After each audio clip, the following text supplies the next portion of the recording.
Islam masuk ke Indonesia kan dari sahabat Nabi. Zaman Utsman ibnu Affan udah sampai di Indonesia. Ada dokumennya, surat menyuratnya ada. Tulisan Utsman bin Affan sampai ke Sumatera. Yang bawa suratnya ada, Ibnu Battuta. Ada. Ini dibilang dalam jarak masuk ke Indonesia, ya Allah, itu pemalsuan sejarah itu. Nabi dibilang menikahi Aisyah umur 9 tahun, 11 tahun. Ini lebih busuk lagi. Nggak ada di mana-mana, cuma di Indonesia kalimat itu. Cuma di Indonesia. Jelas-jelas Aisyah usianya 23 tahun kok dinikahi oleh Rasul. Jelas-jelas kok ketika Nabi usianya 40 baru jadi Rasul. Aisyah itu udah remaja. Dan Nabi di Madinahnya 13 tahun. Sampai di Mekah. Nabi di Mekah aja 13 tahun dakwah. Setelah itu baru ke Madinah hijrah. 2 tahun setelah Nabi hijrah baru dinikahi. Dari mana 9 tahun. Nabi jadi Rasul 40 udah ada. Udah remaja. Dan Nabi gak pernah melamar. Malaikat Jibril yang melamar. Nabi tidak pernah melamar wanita seumur hidupnya. Tidak pernah. Ini bapak-bapak mau nikah lagi pura-pura ikut sunnah Rasul. Sunnah Rasul yang mana? Sunnah Rasul yang mana? Sunnah Rasul itu tahajud. Sunnah Rasul itu sunnah Senin Kemis. Nikah udah sunnah Rasul. Seolah-olah Rasulullah SAW jadi dianggap suka menikahi wanita apa? Demi Allah, Rasul tidak pernah seperti itu. Jangan Bapak Ibu sekalian nih. Bapak dan Ibu nggak ada. Ibu pasti setuju saya ngomong begitu. Mukanya ceria banget. Bukan dibelain, bukan. Saya sih cuma yang sesuai dengan ayat aja. Ya Pak, sunnah Rasulullah itu tahajud sampai bengkak kakinya, itu sunnah Rasul. Sunnah Rasul itu pagi-pagi kalau nggak ada makanan dia puasa, nggak marah. Itu sunnah Rasul. Sunnah Rasul itu ketika dia pulang lihat istrinya tidur, nggak berani ngebangunin, dia tidur di luar. Itu sunnah Rasul. Karena aku khawatir mengganggumu. Itu sunnah Rasul. Jangankan menyakiti hati, fisiknya aja Nabi nggak pernah sentuh. Jangankan fisik, hatinya saja Nabi tidak pernah berkata nggak enak. Wajahnya selalu diceriakan. Nabi sebelum pulang SMS dulu.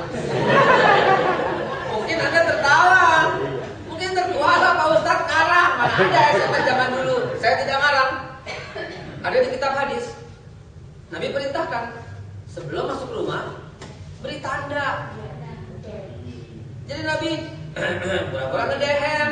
Nabi di luar pura-pura bersihin khufnya sepatu, pura-pura bersihin ini. Nabi dandan lagi, Nabi rapikan rambutnya. Kenapa? Mau ketemu istri.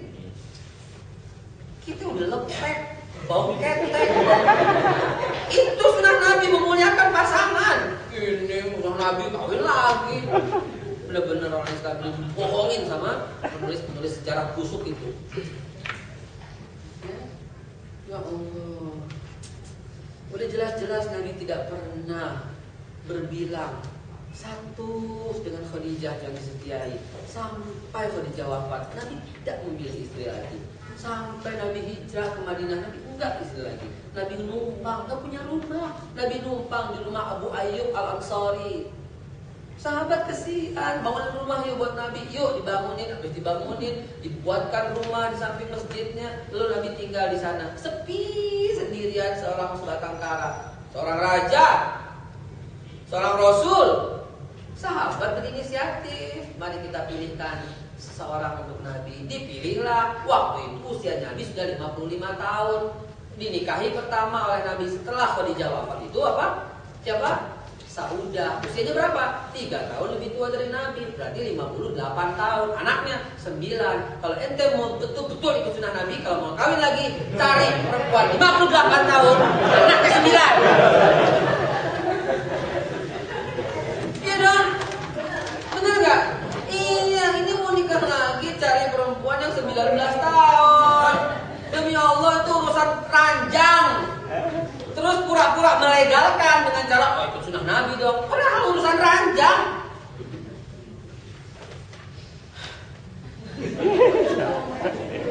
Bapak, saya sarankan segera kembali ke jalan yang benar. Jadi Pak Ustaz nggak boleh dong? Boleh. Oh, ada dalam Al-Quran kok. Panjihu masnau salah rubah, benar nggak? Nikahi 2, 3, 4 boleh nggak? Boleh, tapi ikut aturan. Kenapa? Untuk pemerataan stabilitas ekonomi. Karena dulu kejadian ayat itu turun ketika baru saja selesai perang Uhud. Ada 72 orang sahabat Nabi yang gugur di medan perang. 72 janda ini datang ke Rasul. Ya Rasul, apakah engkau Rasulullah? Coba. Bagaimana nggak hancur dulu perasaan hati Nabi dikatakan, apakah engkau Rasulullah? Mungkin kalau Nabi orang Betawi, emang gua kenapa? Gitu kan? Mungkin kalau Nabi orang Betawi, emang gua kenapa? Kan? Tapi Nabi berkata dengan lemah lembut, nggak bisa ngomong apa-apa. Ya Allah, cuma minta bantuan. Allahumma ya Allah, bantuin aku ya Allah. Makanya kita dengar firman Allah yang memuji Nabi dengan hatinya yang sangat lembut itu, yang sering kita dengar dalam maulid Nabi. Laqad ja'akum rasulun min anfusikum azizun 'alaihi ma anittum harisun 'alaikum bil mu'minina raufur rahim. Fa inna wala faqul hasbiyallahu la ilaha illa huwa alaihi tawakkaltu wa rabbul arsyil azim. Innallaha wa malaikatahu yusholluna 'alan nabi. Ya ayyuhalladzina amanu shallu 'alaihi wa sallimu taslima. Allahumma shalli wa sallim wa barik alaihi. Aduh, enak kalau kita dengar baca maulid kayak gitu ya. Apa ayat itu? Laqad ja'akum, sungguh telah datang pada diri kalian seorang rasul. Azizun 'alaihi ma anittum, merasa gundah hatinya ketika ditimpa musibah bagi kalian sahabat. Harisun 'alaikum, lemah lembut, hancur dulu hatinya. Bil mu'minina raufur rahim, dan kepada orang mukmin itu rauf asma Allah lagi, rahim asma Allah lagi. Allah nggak ragu-ragu deh mencopot asmanya untuk ditaruh kepada Nabi. Azim itu sifat Nabi, Ar-Rauf sifat Nabi, Ar-Rahim sifat Nabi. Selama ini kita nggak punya tahunya sifat Allah kan? Ini sifat Nabi juga. Allah yang taruh, coba. Mulia sekali Nabi Sallallahu Alaihi Wasallam. Lalu apa yang terjadi? Nabi nggak bisa berbuat apa-apa, ya Allah. Bingung dong nabinya. Banyak janda. Si janda itu berkata, dahulu kami berpenghasilan, dahulu kami punya penghasilan dan anak-anak kami berkecukupan. Tetapi setelah dia mengikuti perang, tetapi setelah dia ikut berperang, berjihad bersamamu, kami nggak punya lagi penghasilan. Coba lihat, itu makanya turun ayat itu. Ayatnya juga bukan suruh nikah, Pak, suruh pelihara anak yatim. Baca dulu dong surat ayat 1, 2, 3, 4 yang sisanya dong. Pelihara anak yatim itu kalau nggak sanggup adil, kawinin. Bukan kawinin dulu. Benar? Jadi boleh nggak? Boleh tetap. Nauzubillah min dzalik, astagfirullahalazim. Saya harus berkata boleh karena ada ayat, tetapi karena memenuhi persyaratan.